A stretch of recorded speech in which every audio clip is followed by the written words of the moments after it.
Biker Adventure, magandang gabi sa inyong lahat mga kababayan, mga kabikers. Andito na naman tayo sa aking munting YouTube channel. Magbibigay naman tayo ng opinion mga kabikers patungkol dito sa mga pangyayari, mga kaganapan sa ating ngayon mga kabikers, no, sa ating gobyerno. Ito bang mala diktadorya nga sistema sa administrasyong Marcos. Lahat nga kumakalaban, nagsasalita sa pamumuno ni President Bongbong Marcos Jr. mga kabikers ay tinatakot, dinadaan nila sa kanilang political power, no, katulad doon sa nangyari ni Attorney Harold Respicio, no. Kung wala talaga silang binabalak itong si George Garcia mga kabikers, kung wala itong binabalak mangdaya sa darating na May 2025 midterm election, dapat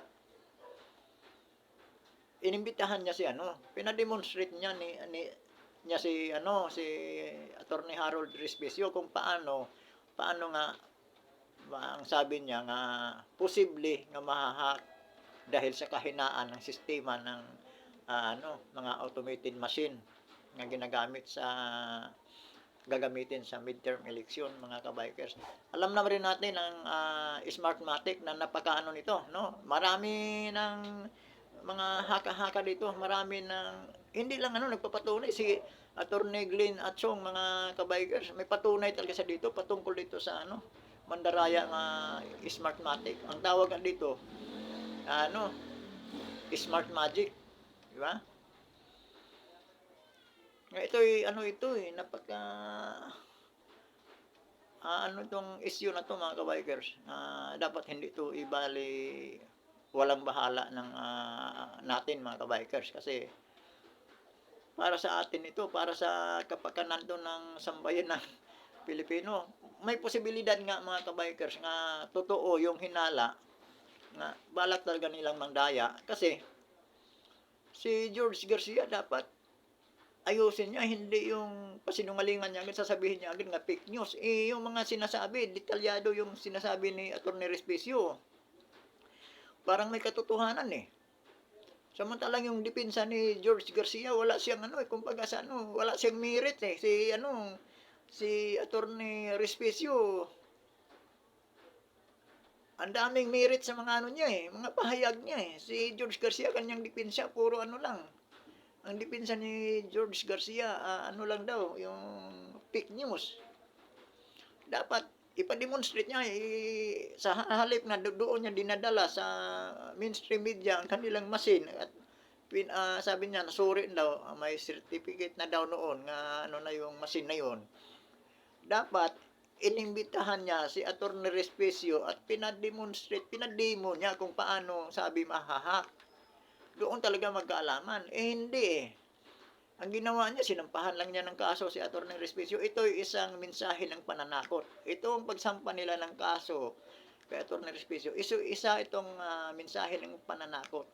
Tulad sa ginawa nila sa mga staff ng Vice President. Inimbitahan nila sa sa sindikato nga Quadcom. Di ba? Lahat lahat tinatakot, lahat nila cite in contempt, di ba?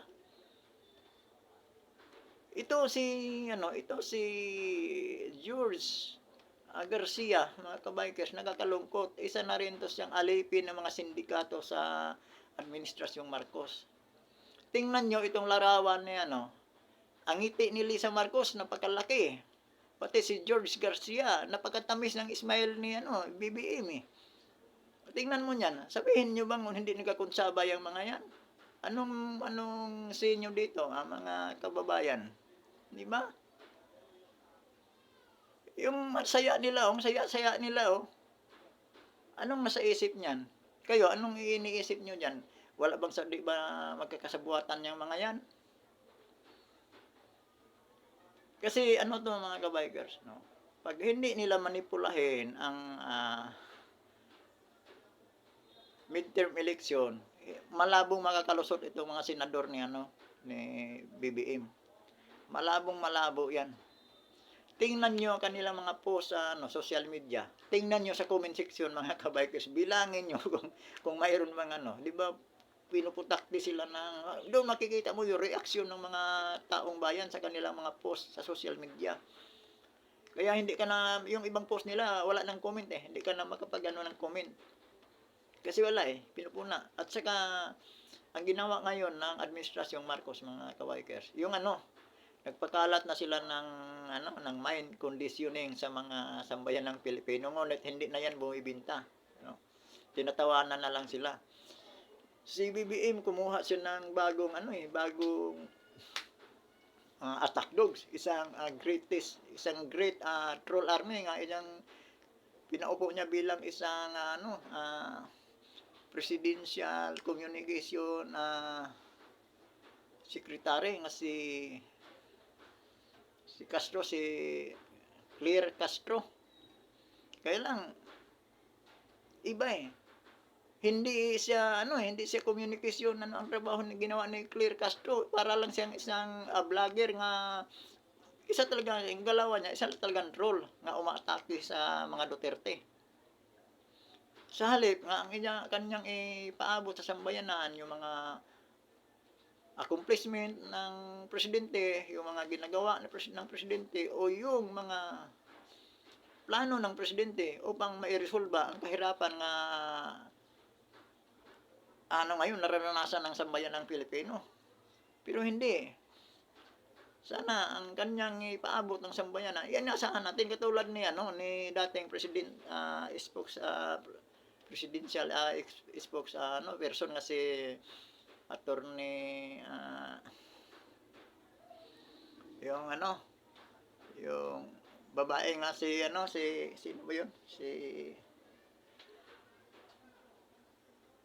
Hindi ko mabanggit itong ngayon ay isa ng kumakalaban sa pamumuno ni administrasyong Marcos.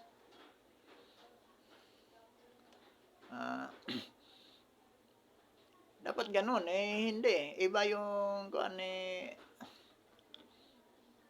Clear Castro mga kabikers. Saka isa pa mga kabikers, ito talaga ang plano talaga nila.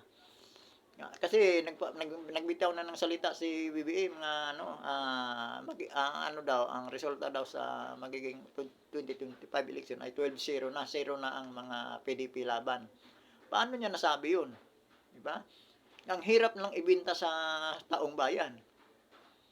Minsan nga pag nangampanya sila, umiikot tulad sa nangyari doon sa Batangas, no? Ang sinisigaw BBM, yung nangyari sa Cebu. O di ba? Nagmukha silang tanga, kumakaway-kaway sila mga tao, hindi kumibo. Anong pagsigaw? BBM Duterte ang sinisigaw eh. Sa Batangas, Duterte pa rin. Maging si Jinggoy Estrada, umiiling-iling na lang eh. Ang sigaw ng sambayanan, Duterte. Sa Cebu, ganon din. Doon sa parte ng Davao nga, pinupuntahan nila saan ba yun? Sa Bukidnon ba yun? Duterte pa rin ang sigaw ng mga tao. O, di ba? Patunay lang yun. Hirap silang insulto sa kanila yun. Nagmukha silang kawawa doon eh.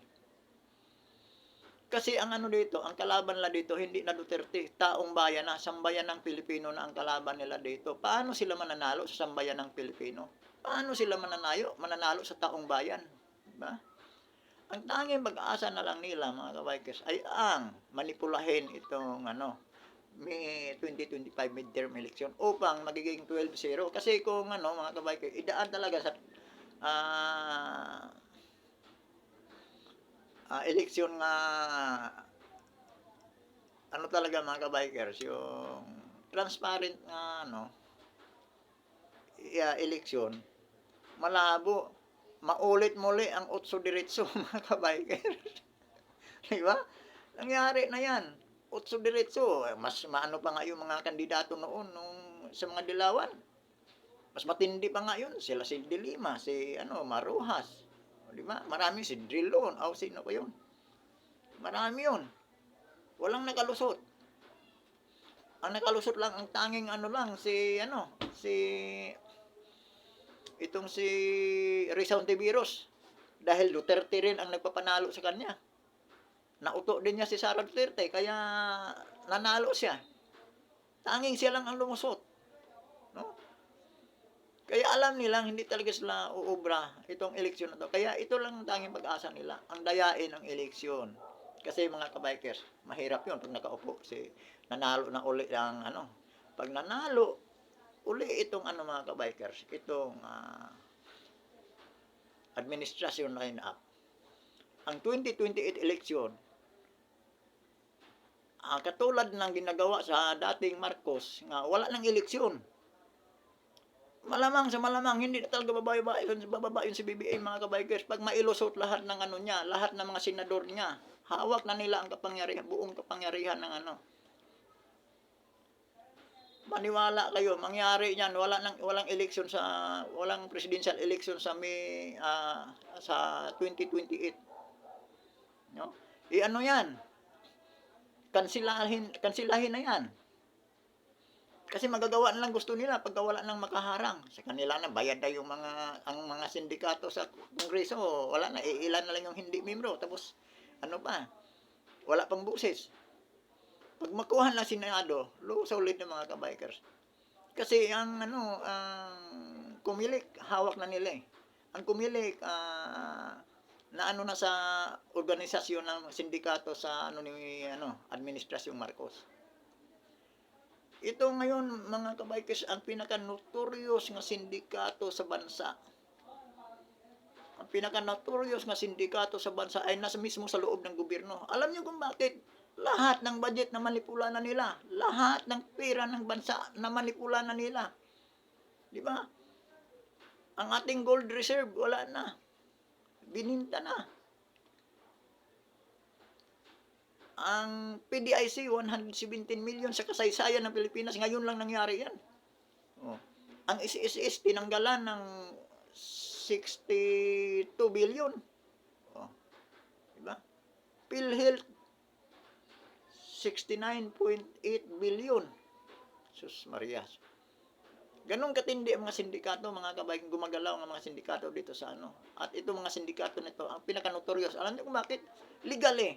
Sila ang nagdikta sa gobyerno, hindi sila ang ano, hinahabol ang mga sindikato labas, ang mga wild nga sindikato nasa labas ng gobyerno, hinahabol ng mga pulis. Pero itong sindikato na to, na nasa loob ng gobyerno, napaka-notorious. Kasi hawak na nila ang PNP chief. May mga general na nga hawak nila, pero sa militar, mga kabikers, ilan lang mabibilang lang, 3 lang yata yun sila o 2. No? Pinakamataas na opisyal lang. Yun ang pinaka-notorious nga sindikato ngayon. Ang droga ngayon, panahon ni Duterte, talagang mayroon man siguro ng kalusot, tagong-tago. Pero ngayon, content na sa social media ang pag-ano ng droga. Ang sabi ng PNP chief, hindi daw ibig sabihin na gumagamit ng droga ay addict. Pero ang protector ngayon sa dito sa Pilipinas ngayon, isang miyembro ng sindikato ay ang PNP chief. Ang sabi niya, di ba, may pahayag siya eh. Nga kailangan daw ng tao gumagamit, parang ganun ang sinasabi niya, gumagamit ng droga, lalong-lalo na pagka panggabi. Di ba? Upang gising sa buong ibang klase ang ating PNP chief ngayon mga kabikers. Di ba panahon ni Duterte, maraming general nga sangkot sa droga, talagang nakakasuhan, natatanggal, may nakukulong pa nga. Pero sa ngayon, lantara na ang PNP general. Siya na talagang bumabalik, protector, lantara na talaga. Pating content sa mga social media, sa Facebook, gumagamit, bumabatak na. Panahon ni Duterte, hindi niya nangyari. No? Kaya itong mga kabaikan, ito ngayong nangyari sa talaga, medyo nabulilyaso talaga itong plano nila ng pangdaraya sa May 25 midterm election, mga May 2025 midterm election, mga kababayan. Rin tayo, matiyag din tayo, huwag tayong pumayag na hanggat hindi mabantayan yung kumilik mga kabikers, talagang gagawin talaga nila yan. Kasi ang impeachment complaint nga laban kay BP Sara, parang yata parang tagilid eh. No? Lahat ng paraan ginagawa na nila. Diba, yung impeachment ang inaano nila kay VP Sara napakagarapal, eh. Ang dahilan ang 125 million nga confidential fund pa talaga, no? Samantalang ang 400 billion mahigit confidential fund ng presidente, hindi tinalakay yun. Yung mga pundo sa iba't ibang ahensya nga ninanakaw ng presidente ng harap-harapan, hindi tinalakay yan sa mga sindikato, mga Quadcom. Kasi, ano sila eh. Di ba? Yung mga, yung pundo sa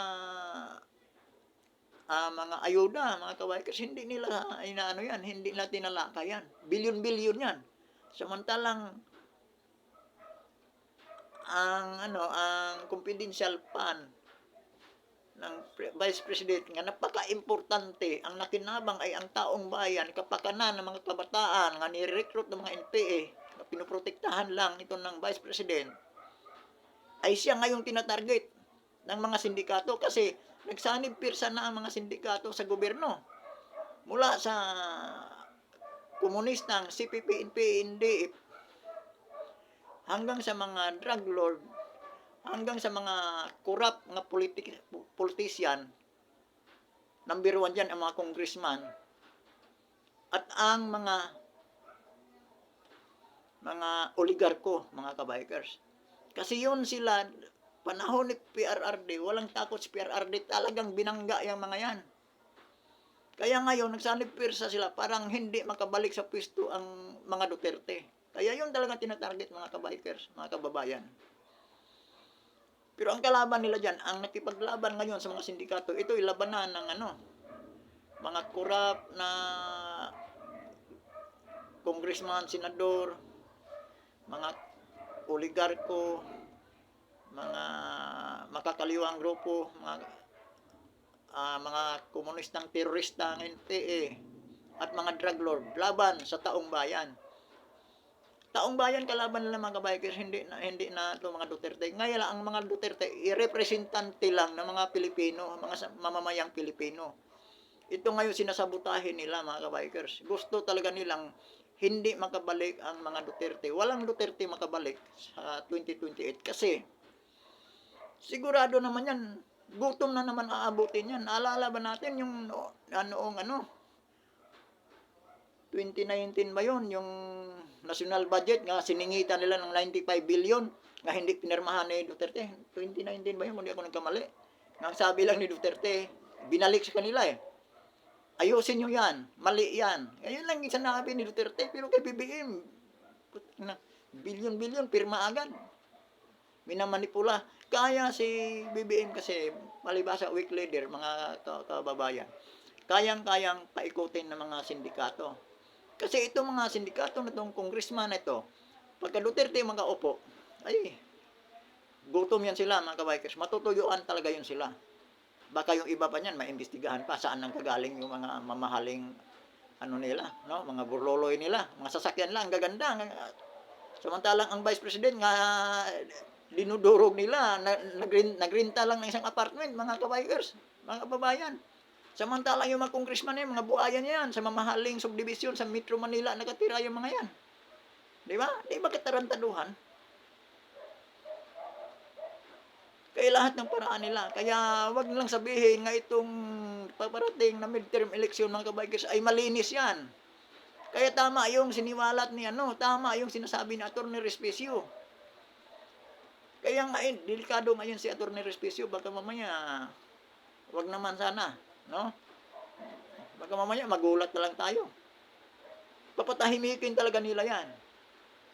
Si walang maisagot na matino, si Garcia.